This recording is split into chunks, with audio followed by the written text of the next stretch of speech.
Hello guys, আজ বানাবো তালের বড়া। আর তালের বড়ার জন্য আগে থেকে আমরা এখানে তাল চেঁচে রেখেছিলাম। একটা বড় সড়ো আমরা তাল নিয়েছিলাম, সেই তালটা চেঁচে এখানে দিয়ে দিয়েছি। আর আগে থেকে আমরা 2 ঘন্টা আগে সুজিগুলো ভিজিয়ে রেখেছিলাম। 2 প্যাকেট সুজি নিয়েছি, যেহেতু আমাদের বড় তাল ছিল তার জন্য।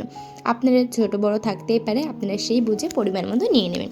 এখানে আমরা পরিমাণ মতো চিনি দিয়েছি আর স্বাদ মতো লবণ দিয়েছি, ময়দাও দিয়েছি 2 কাপ, আর এখানে কালো জিরে আর মৌরি দিয়ে দিয়েছি। তারপর এটা ভালো করে আমরা মেশাবো, আর এটা যতক্ষণ না আমাদের হচ্ছে আস্তে আস্তে আমরা ময়দা অ্যাড করতেই থাকবো এর মধ্যে, যতক্ষণ না আমাদের ওটা পারফেক্টলি হয়ে যাচ্ছে।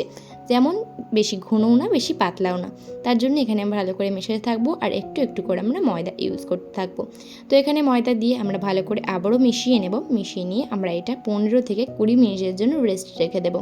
ততক্ষণ আমরা ওদিকে তেলটা গরম করে নেব। আর তেলটা গরম হয়েছে কি না বুঝবেন কী করে, এর মধ্যে থেকে একটু নিয়ে তেলের মধ্যে ছেড়ে দেবেন। আর এরকম ডুবে থাকলে ভাববেন একদমই গরম হয়নি, আর এরকম যদি ভেসে ওঠে তাহলে ভাববেন পুরোপুরি গরম হয়ে গেছে। তারপর এখানে একে একে আপনারা সব বড়াগুলো ছেড়ে দেবেন এর মধ্যে।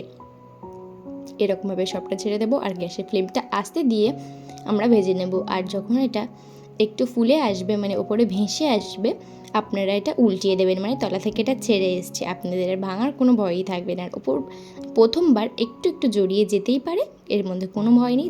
তারপর থেকে আপনারা যে কটা করবেন পুরোপুরি ছাড়া ছাড়া হবে, একটাও একে অপরের গায়ে জড়াবে না। তো তারপর আমরা এখানে গ্যাসের ফ্লেমটা আস্তে দিয়ে উল্টিয়ে পাল্টিয়ে সব বড় বড় করে নিয়েছি। আর আপনারা চাইলে এর মধ্যে বেকিং সোডাও ইউজ করতে পারেন, আর আমরা বেকিং সোডা ইউজ করিনি, তাতেই আমাদের কতটা সফট হয়েছে আর কতটা ফুলেছে আপনারা দেখতে পাচ্ছেন। সোডা ইউজ করলে তো একেবারে কোনো কথাই হয় না।